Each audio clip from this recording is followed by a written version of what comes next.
আজকে যে পোর্টফোলিও অ্যানালিসিসটা করব, দারুণ ছেলেটা শিব দাস। কেন দারুণ বললাম, শুধু আমার স্টুডেন্ট বলে, সেরা স্টুডেন্ট একজনের মধ্যে বলে নয়, ছেলেটা খুব সিনসিয়ারিটির সঙ্গে কাজ করে এবং প্রচুর প্রচুর মানে যাকে বলা হয় সিনসিয়ারিটি লেভেল। ওকে যেরম যেরম বলেছিলাম আগের বারে পোর্টফোলিওটা অ্যানালিসিস অনুযায়ী যা যা সাজিয়ে দিয়েছিলাম, ওর একটিও কিন্তু পরিবর্তন করেনি। যেরম যেরম বলেছিলাম ঠিক সেরম সেরম করে করে গেছে। ওর ফলে আজকে ওর 17টা মাল্টিব্যাগের স্টক আলোচনা করছি, পোর্টফোলিও রিভিউ করছি সেকেন্ড টাইম। ওর জন্য রিটার্ন খুব বেশি পাইনি এবং এটার ব্যাপারে আমি কথা বলছি। আগে ওর ডিটেলসটা বলে নেওয়া দরকার। শিব দাস, বয়স 30 বছর বয়স। এখন ওর 3,85,000 টাকা মতো পোর্টফোলিওতে রয়েছে। 4,85,000 মতো এই সিচুয়েশন দাঁড়িয়েছে, মানে রিটার্ন খুব বেশি আসেনি, 15% রিটার্ন এসছে। ওর 17টা স্টক রয়েছে। ওর কিছু বক্তব্য রয়েছে, ওর যেটা রিকোয়ারমেন্ট রয়েছে। প্রথম হচ্ছে ও একটা এসআইপি করতে চাইছে 10 থেকে 15,000 টাকা, 15,000 টাকা মতো, যেটা আগামী 15 বছর ধরে রাখতে চাইছে। কোন কোন স্টক হবে সেটা আমি ওকে বলে দেবো। সেকেন্ড ওয়ান, ওর যে লামসাম টাকাটা রয়েছে সেটা রিটার্ন কত আসতে পারে টোটাল মিলিয়ে, সেটা ও জানতে চাইছে। তো এই 17টা স্টক নিয়ে বলার আগে আমি সৌম্য সবাই স্বাগত জানাচ্ছি। নতুন যারা সাবস্ক্রাইব করে বেল আইকনটা প্রেস করবে, পুরোনোদের অজস্র লাইক কমেন্ট শেয়ার। যারা তোমরা পোর্টফোলিও অ্যানালিসিস করতে চাও বা ইনফরমেশন গুলো পেতে চাও স্টক মার্কেট রিলেটেড সমস্ত কিছু, তারা কিন্তু আমাকে মেল করতে পারো বা এর সঙ্গে যুক্ত থাকতে পারো, থেকে কন্টিনিউ করে দিতে পারো। অজস্র লাইক কমেন্ট শেয়ার সবসময় পাচ্ছি এবং প্রচুর কমেন্ট আমাকে সবসময় মোটিভেট করে এবং তাদেরকে অজস্র ধন্যবাদ। প্রচুর, মানে ইনফ্যাক্ট আমার টোটাল চলাটা শুরু হয়েছে এর মধ্যে 2021 জানুয়ারি থেকে শিব এই ইনভেস্ট করে চলেছে, ইনভেস্টমেন্ট খুব নিডি পার্সন। এবং আরেকটা ঘটনা কি, সেটা হচ্ছে যে খুব হার্ড ওয়ার্কিং করা স্টুডেন্ট। এই মুহূর্তে ওর যে পোর্টফোলিওটার স্টকগুলো বলবো, সেই স্টকগুলো কিন্তু আপাত দৃষ্টি, অর্থাৎ যেখানে মার্কেট এত উপরে উঠে যাচ্ছে সেখানে ওর বা যারা রেখেছে এই স্টকগুলো ভাবতে পারে যে কিছু তো রিটার্ন দিচ্ছে না, এমন কি লাভ। কিন্তু এগুলো সাজানো হয়েছে একদম অন্যরকম ভাবে। এগুলোকে বলে অল ওয়েদার প্রুফ, মানে যে অবস্থা আসুক, ঝড় জল বৃষ্টি সিচুয়েশন, সব অবস্থাতে কিন্তু এই স্টকগুলো দারুণ ভাবে কাজ করে যাবে। সেই জন্য এই স্টকগুলো থেকে এখনই এক্সপেকটেশন বিরাট কিছু সেটা এক্সপেক্ট করা যায় না। বরঞ্চ যেসব স্টকগুলো এখন খুব দৌড়চ্ছে এবং পোর্টফোলিওতে বিরাট রেটে রিটার্ন দিয়ে যাচ্ছে, বা পার্টিকুলার স্টকগুলো 200, 300, 400% রিটার্ন দিচ্ছে, সেইগুলো কিন্তু ভবিষ্যতে গিয়ে একটা অসুবিধার সৃষ্টি করবে এবং সেটা স্বাভাবিক। যেগুলো এখন দৌড়চ্ছে সেগুলো থামবে, আর যেগুলো এখন থেমে রয়েছে সেগুলো স্টেবল রিটার্ন দেবে। প্রত্যেকটা স্টক কিন্তু জেম স্টক রয়েছে এবং চলো একটা একটা করে আমরা দেখে নিই যে স্টকগুলো কি কি রয়েছে। আসা যাক। যে চিঠিটা পাঠিয়েছে, dear sir, very good evening sir, I am very regular on your channel. My name is Shiv, am 30 years age, old salaried person. This is my second time portfolio analysis. Last time I sent you for my second time portfolio analysis on 30th July. Today again I sending you. I started investing since 2021 from January, but my portfolio is not moving that much. I can invest every month 10 to 15,000. যেগুলো বলেছি সেগুলো সবই এখানে লেখা রয়েছে। এখন চলে আসা যাবার পোর্টফোলিওর দিকে, যেটা খুব জরুরি। কি কি জিনিস আমি যেগুলো বলেছিলাম ফার্স্ট টাইমে, ওর সেগুলোর মধ্যে থেকে কোনটা কোনটা কি রয়েছে, খুব সুন্দর সুন্দর সমস্ত পোর্টফোলিও স্টকগুলো রয়েছে। তো সেইগুলোকে একটা একটা করে আমরা আলোচনা করতে করতে যাই। যেরকম ফার্স্ট ওয়ান হচ্ছে IDFC ফার্স্ট ব্যাংক। যথেষ্ট ভালো, অথচ রিটার্ন কিছু দেয়নি। প্রচুর পরিমাণে ইনভেস্ট করে রেখেছে, 229টা স্টক রেখে দিয়েছে। ওর পোর্টফোলিওর তুলনায় মোটামুটি 18,000 টাকা মতো ইনভেস্ট করেছে, কিন্তু খুব একটা রিটার্নও বেশি ভালো পায়নি। তো এনিহাও ভবিষ্যৎ রয়েছে। ব্যাংকিং সেক্টর এখনো পর্যন্ত প্রায় বিগত 2 বছরের মতো কোনো রিটার্ন দেখাতে পারেনি। ন্যাচারালি ওর রিটার্নটা আসবে কোথা থেকে? এটা তো খুব সাধারণ ঘটনা, এটার জন্য কোনো বড় ব্যাপার নয়। তো এবারে আমি যে আসছি সেটা পরের ঘটনা, সেটা হচ্ছে যে RVNL 10,000 টাকা ইনভেস্ট করেছিল, 15,378 টাকা হয়েছে। খুব ভালো, 27টা কোয়ান্টিটি রয়েছে। নেক্সট আমি চলে আসবো পরেরটার দিকে, দ্যাট ইজ সোনা BLW প্রিসিশন। তো সোনা BLW প্রিসিশনে 21টা কোয়ান্টিটিও রেখে দিয়েছে। ফ্যান্টাস্টিক কোম্পানি, অটো অ্যান্সিলিয়ারি যে সমস্ত কোম্পানিগুলোর মধ্যে একটি সেরা কোম্পানি বলে যেতে পারে। এবং সোনা BLW প্রিসিশন কিন্তু বিভিন্ন রকম ভাবে এই যে কাজগুলো করা, যেরকম অটো যেসব পার্টস গুলো রয়েছে, 2 হুইলার, 3 হুইলার্স, এই সমস্ত 4 হুইলার্স এর যে সমস্ত বাইরের যে বড় বড় ক্লায়েন্ট রয়েছে, তার সঙ্গেও কিন্তু এদের একটা টাই আপ রয়েছে। ফলে এটা একটা কিন্তু ভালো জায়গা তৈরি করবে ভবিষ্যতে। এখন 11,000 টাকা ইনভেস্ট করেছে, 15,000 টাকা মতো হয়েছে। নেক্সট আমি চলে আসছি পরের স্টকটার দিকে, that is Hindustan aeronautic limited. Hindustan aeronautic limited একটা দুর্দান্ত স্টক। এবং যেটা বলা সেটা হচ্ছে যে ডিফেন্স সেক্টরে যেরকম এখানে যেরকম হেলিকপ্টার তৈরি করা, হেলিকপ্টার মেনটেন্যান্স করা, এছাড়া ডিফেন্সের মধ্যে মিসাইল প্রিপারেশন করা, মিসাইলের পার্টস তৈরি করা এবং অন্যান্য ডিফেন্স কোম্পানিগুলোর সঙ্গে টাই আপ করা, এবং হিন্দুস্তান লিমিটেড 8,000 টাকা ইনভেস্ট করেছে, 9,000 টাকা মতো 14,000 টাকা রিটার্ন দিয়েছে। Fantastic company. চলে আসছি নেক্সট দিকে, that is Indian renewable energy. 50টা কোয়ান্টিটি রেখে দিয়েছে, 7,000 টাকা ইনভেস্ট করেছে, 11,370 টাকা দাঁড়িয়েছে। Very good company. এবং রিনিউয়েবল এনার্জি যত ভবিষ্যতে আরো বাড়বে, নবরত্নের মধ্যে যুক্ত হয়েছে। এবং আরেকটা ব্যাপার যেটা বড় বক্তব্য সেটা হচ্ছে ইন্ডিয়ান রিনিউয়েবল এনার্জি কিন্তু যে রিনিউয়েবল এনার্জি সেক্টরে যে সমস্ত কোম্পানিগুলো আছে তাদেরকে লোন দিয়ে থাকে, ফলে ভবিষ্যতে যত এইসব রিনিউয়েবল এনার্জি সেক্টরে যত ইমপ্রুভমেন্ট হবে তত কিন্তু কোম্পানির উন্নতি হবে। আবার উল্টো দিকে এই ডিএ কিন্তু কম্পিটিটর ছাড়া নয়, অর্থাৎ মোট বলে যে ব্যাপারটা রয়েছে এটার ক্ষেত্রে কিন্তু সেটার থেকে দূরে নেই। মানে ব্যাপার হচ্ছে কি, যেরকম আরইসি লিমিটেড এরাও কিন্তু একই কাজ করছে, আইআরএফসি এরাও কিন্তু একই ধরনের কাজ করছে, ফলে এইসব জায়গাগুলোতে কিন্তু আমরা দেখবো একটা কম্পিটিশন থাকবে। ফলে এছাড়া ওএফএস আনতে পারে ভবিষ্যতে, ফলে আমরা দেখবো কিছুটা চেঞ্জেস, রিকভারি বলে না, কারেকশন একটা জায়গা তৈরি হবে। নেক্সট ওয়ান হচ্ছে Larsen and Toubro company. Larsen and Toubro company হচ্ছে একটা মাত্র পাইনিয়ার কোম্পানি এবং বলা যেতে পারে ইপিসি অর্থাৎ ইঞ্জিনিয়ারিং প্রকিউরমেন্ট কনস্ট্রাকশনের এর উপরে কিন্তু কোম্পানিটা একটা দারুণ জায়গা তৈরি করছে। এবং যেটা বক্তব্য সেটা হচ্ছে এরা এই কোম্পানিতে প্রচুর অর্ডার, শুধু এদেশে বলে নয়, সৌদি আরব থেকে এবং অন্যান্য জায়গাতেও কিন্তু এদের প্রচুর অর্ডার রয়ে গেছে। মানে আলটিমেটলি কোম্পানিটা তোমাকে ভবিষ্যতে একটা স্টেবল অথচ ভালো রিটার্ন দিয়ে যাবে, এটা বোঝা গেল। নেক্সট চলে আসছি পরেরটার দিকে, tata motors. Tata motors company আমাদের যেখানে ইলেকট্রনিক ভেহিকেলস যুগে যে প্রথম যে কোম্পানিটা এগিয়ে ছিল টাটা মোটরস, কিন্তু সেটাই টাটা মোটরসে আস্তে আস্তে এরা কিন্তু যে ঋণের পরিমাণ, ঋণ ছিল, প্রচুর ঋণ নিয়েছিল কোম্পানিটা, আর ডেপ্টের পরিমাণটা কমিয়ে নিয়ে আসছে। এদের কিন্তু যে ব্যালেন্স শিটটা একটু লক্ষ্য রাখতে দেখবে যে আগের থেকে ইমপ্রুভ করছে, এখনো কিন্তু পুরো ইমপ্রুভ হয়নি বা পুরো ডেপ্ট ফ্রি কোম্পানি একেবারে নয়, কিন্তু এদের প্রফিট অ্যান্ড লস অ্যাকাউন্ট থেকে যদি একটা পার্টকে দেখো সেখানে নেট প্রফিট পার্সেন্টেজ বাড়ছে এবং সেটা কিন্তু গত প্রতি বছরে ইমপ্রুভমেন্ট করছে, মানে একটা পজিটিভিটি দেখা যাচ্ছে। এছাড়াও বাইরে এদের যে ব্যাপারগুলো রয়েছে, জাগুয়ার, ল্যান্ড রোভার, জেএলআর বলে, এইগুলোতে এদের কিন্তু ইনকামটা আস্তে আস্তে বাড়ছে। যদি এদের কনফারেন্স কল দেখো সেখানেও কিন্তু লক্ষ্য রাখবে যে ম্যানেজমেন্ট খুব পজিটিভ রয়েছে এবং আগামী দিনে ম্যানেজমেন্ট তরফ থেকে অনেকগুলো পজিটিভ খবর আনতে চলেছে। মানে মোটমাট এখন টাটা মোটরস আগামী দিনেও একটা ভালো ফিউচার রয়েছে। তো রিটার্ন হয়তো তুমি খুব বেশি পাচ্ছিস না এখানে, কিন্তু ভবিষ্যতে এক্সপেক্ট করবো আমরা যে তুই বলে না, যতজন টাটা মোটরস ইনভেস্টেড রয়েছে তারা আরো ভালো রিটার্ন পাওয়ার সম্ভাবনা রয়েছে।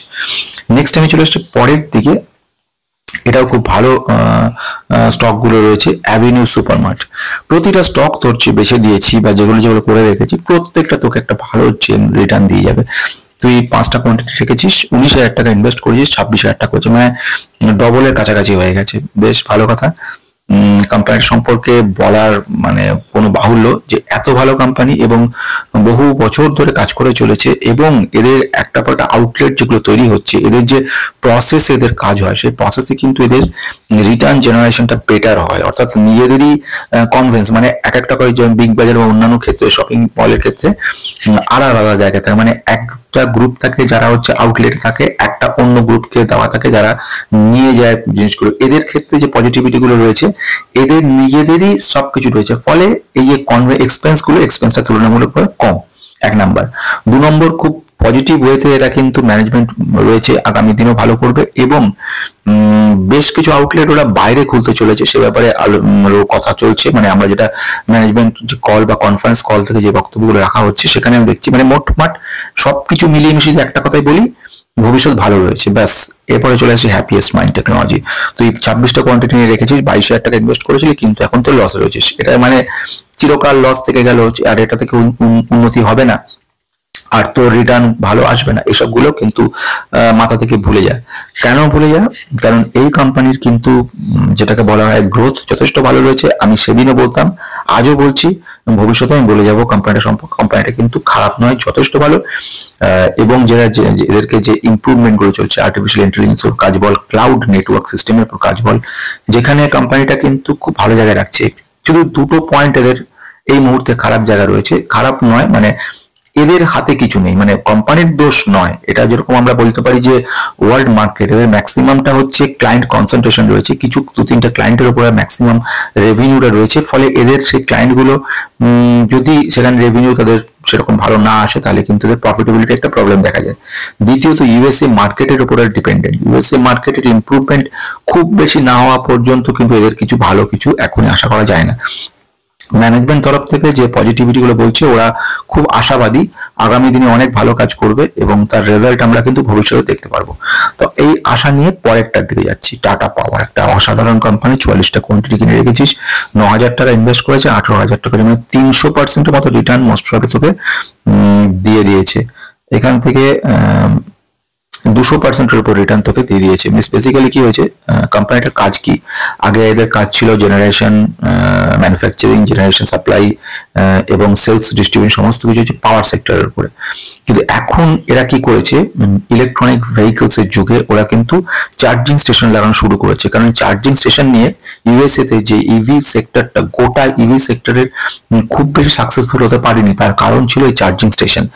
এত বড় বিস্তৃত এরিয়া এবং সেখানে চার্জিং স্টেশনের অভাব থাকার কারণে গাড়ি নিয়ে সবাই তো ইলেকট্রনিক ভেহিকলস গাড়ি 4 চাকা নিয়ে বেরোলো, তারপরে দেখা গেল 100-150 কিলোমিটার পরে গিয়ে দেখা গেল সেগুলো সব চার্জ শেষ হয়ে গেল এবং সেখানে কাছাকাছি চার্জিং স্টেশন না থাকার কারণে ওদের কিন্তু একটা প্রবলেম দেখা দিয়েছিল। ইন্ডিয়া সেটা অনেক আগে বুঝেছে এবং বুঝে গিয়ে সে কি করেছে, ওই টাটা কোম্পানি, তারা কিন্তু নিজেরা একা সম্ভব না করা, একাধিক কোম্পানির সঙ্গে ওরা টাই আপ করেছে এবং টাই আপ করেছে মানে যারা এই চার্জিং স্টেশন নিয়ে কাজকর্ম করে তাদের সঙ্গে, এবং দূর দূরান্তে এদের কাজ যেগুলো সেখানে কিন্তু এরা পাঠাতে শুরু করে, ইনস্টলেশন শুরু করেছে।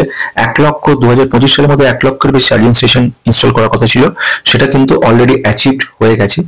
এরা কিন্তু একটার পর একটা কোম্পানিকে অ্যামালগাম করে নিচ্ছে, মানে অন্য ছোট ছোট কোম্পানিগুলোকে নিয়ে নিচ্ছে, নিয়ে সেই এরিয়াগুলো দখল করে নিচ্ছে। মানে ব্যাপারটা এরকম দাঁড়াচ্ছে, সেই এরিয়ায় স্পেশালাইজ ছিল একটা কোম্পানি, তাদেরকে অ্যামালগাম করে সেই এলাকাটার মধ্যে নিজেদের আধিপত্য বাড়াচ্ছে, ফলে বিরাটভাবে কাজ করছে।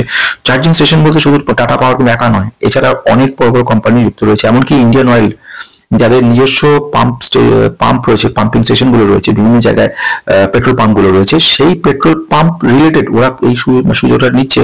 আইওসিএল বা বিপিসিএল ওরা কি করছে, ওই পাম্পিং স্টেশনের ওদের যে স্টেশনের আছে পেট্রোল পাম্পের সঙ্গে ওরা কিন্তু চার্জিং স্টেশন তৈরি করতে রাখতে পারছে, ফলে এটা ওদের কাছে একটা পজিটিভ জায়গা তৈরি করছে। ফলে এদের কিন্তু কম্পিটিশন থাকছে না তা নয়, কিন্তু এদেরও ম্যানেজমেন্ট এবং এদের যে স্ট্র্যাটেজি যাকে বলে সেটা খুব সুন্দর রয়েছে।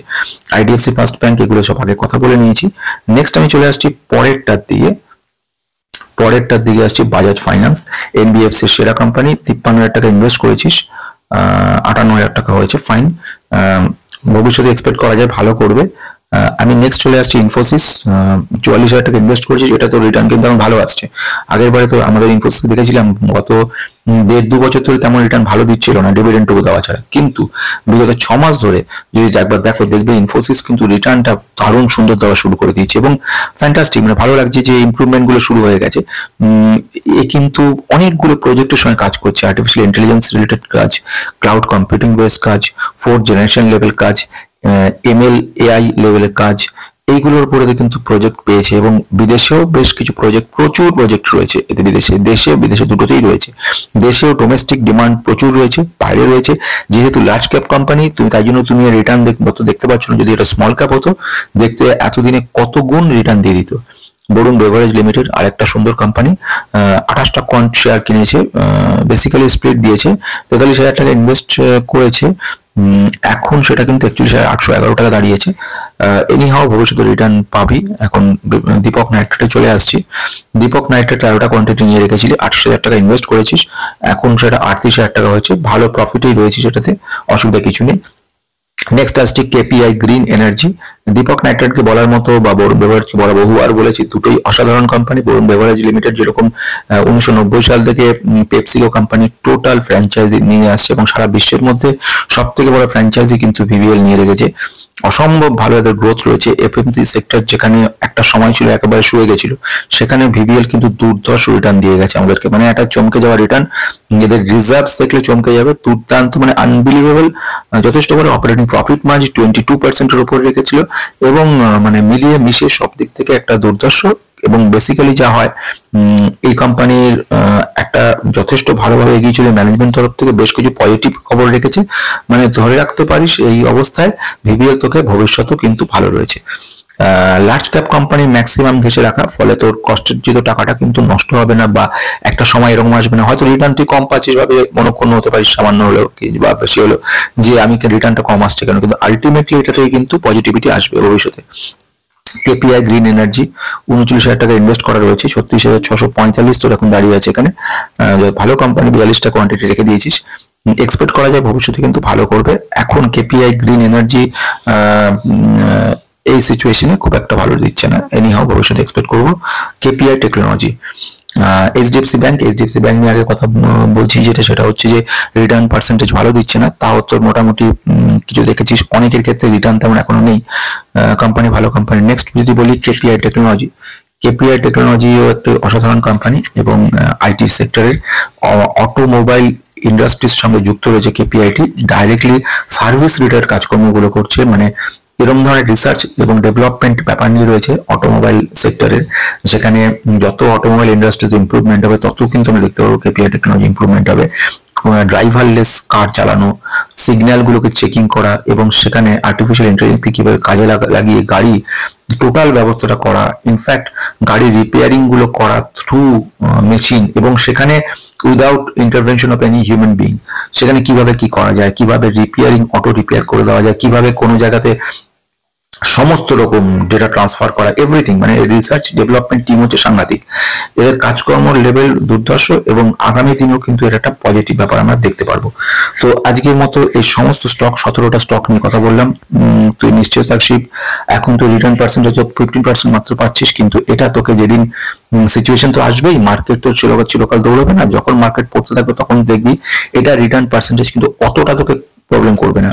তোর নেগেটিভিটির মধ্যে কেপিআই গ্রিন একটা দেখলাম, নেগেটিভিটি কিছুটা নেগেটিভ রয়েছে, কিন্তু কেপিআই গ্রিন ভবিষ্যতে খুব ভালো জায়গা যাবে। এখন এই সিচুয়েশনে তাও কিন্তু কেপিআই গ্রিন তোর রিটার্ন পার্সেন্টেজ খুব কম নয়, আমি জানি না, এটাতে কিন্তু তোর রিটার্ন তুই দেখাচ্ছে এখানে 39,000 টাকা ইনভেস্ট করেছি, 36,000 টাকা দাঁড়িয়েছে।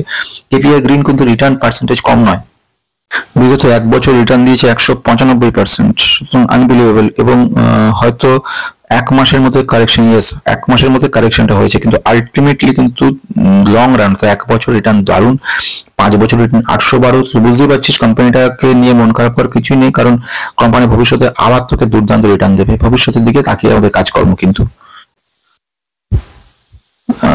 যথেষ্ট ভালো এই কোম্পানিটা রয়েছে, এবং এক্সপেক্ট করা যায় কোম্পানিটা 800% বেশি রিটার্ন কিন্তু 5 বছরে দিয়ে দিয়েছে, এবং যদি দেখি 1 বছরের রিটার্ন তাও কিন্তু 195% দিচ্ছে। অর্থাৎ কোম্পানি যারা রিসেন্ট ইনভেস্টেড হয়েছে 22%, 23% নেগেটিভ হয়ে গেছে, ঠিক কথা, কিন্তু যাদের লং রান যারা ইনভেস্টেড 1 বছর 1.5 বছর, তাদের রিটার্ন কিন্তু খুব সুন্দর দিয়েছে। এবং যতই যাই হোক, যেটাই সিচুয়েশন দাঁড়াক, এখন তোর এখানে এই জায়গায় দাঁড়িয়ে রয়েছে, ঠিক আছে, কিন্তু এক্সপেক্ট করবো আগামী দিনে ভালো করবে। তো তোকে একটা জিনিস বলারও রয়েছে, সেটা হচ্ছে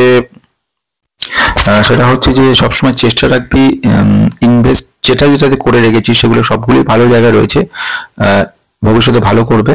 এবং যেটা আরেকটা জিনিস বলার রয়েছে সেটা হচ্ছে আমাকে না জানিয়ে নতুন করে কোনো স্টক কিনবি না, যেটা আগেও বলা প্রতিবার, এটাও সে কথা আবার ফাইনাল বলা।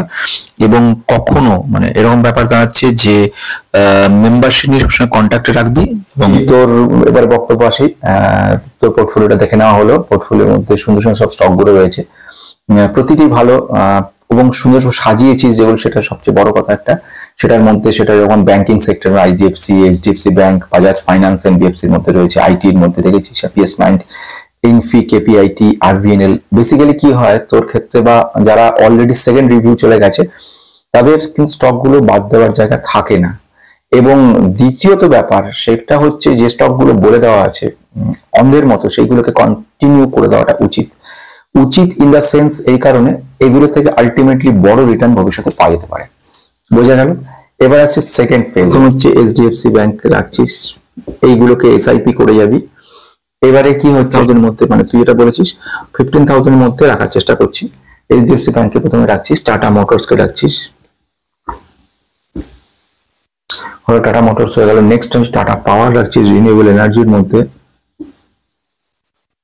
তারপরে তুই রাখছিস যেটা, সেটাকে বলতে পারি ইনফোসিস আইটির মধ্যে রাখছিস, ইনফোসিসকে। নেক্সট ওয়ান হচ্ছে কেমিক্যাল সেক্টরে দীপক নাইট্রেটকে রাখছিস। এবারে যেটা হচ্ছে এফএম সেক্টরের মধ্যে রাখছিস ভিবিএল কে রাখছিস। আর লাস্ট ওয়ান হচ্ছে রেল সেক্টরের মধ্যে আরভিএনএল থাকছে।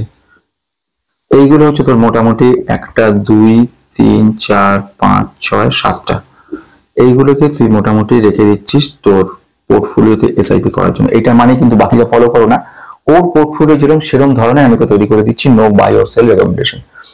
এবার আসছি তোর ফাইনাল জায়গায় রিটার্ন কি সিএজিআর কতটা পাওয়া যাবে। প্রথমত যে তুই লামসাম যেটা রাখা আছে এই অ্যামাউন্টটা 4,50,000 টাকা তুই ইনভেস্ট করেছিস, সেখানে তোর যেটা থাকবে সেটা হচ্ছে যে ইনভেস্টেড অ্যামাউন্ট দাঁড়িয়েছে 4,50,000, মোটামুটি আমি 15 বছর রাখছিস। আমি বলে তোকে একটু বেশি সময়ের কথাই বলতাম, এনি হাউ আমি 15 ইয়ার্স ধরে নিচ্ছি। লামসাম যেটা রেখেছিস সেটার ক্ষেত্রে 20% সিএজিআর ধরে নিচ্ছি অ্যাপ্রক্সিমেট, বেশি হবে কিন্তু কম হবে না সেই হিসেবে ধরে নিচ্ছি। এবং সেখানে তোর যেটা আসবে 69 lakhs 33,160, মানে অ্যাপ্রক্সিমেট যদি অ্যামাউন্ট ধরি এখান থেকে তোর 69.33 লাখ এই সিচুয়েশন তোর দাঁড়াচ্ছে, হয়ে গেল। আর যেটা 15,000 করে তুই রেখেছিস এসআইপি, এইটা যেটা রয়েছে তোর মোটামুটি যেটা রেখেছিস 7খানে স্টকের মধ্যে রেখে দিয়েছিস, এইগুলো যখন তুই কন্টিনিউ ইনভেস্ট করে যাবি আগামী 15 বছর ধরে, তখন তোর অ্যামাউন্টটা কি দেখা দাঁড়াবে সেটা আবার বক্তব্য। সেটা যদি তুই ধরে নিই মোটামুটি 22 সিএজিআর অ্যাপ্রক্সিমেট কাছাকাছি আসবে এগুলো, কারণ এগুলো এখন রিটার্ন দিচ্ছে না, যখন দেওয়া শুরু করবে তখন কিন্তু ভালো রিটার্ন দেবে এবং সেই অনুযায়ী বাঁচানো আছে। তো সেই যদি ধরে নিই তাহলে এক্ষেত্রে তোর আসছে 2.10 crores, 2.10 crores চলে আসছে, কিন্তু 2 কোটি টাকার উপরে কিন্তু রিটার্নটা চলে আসছে মাত্র 15 বছরের মধ্যে। অর্থাৎ যদি টোটাল করে নিই এই মুহূর্তে তাহলে 2.79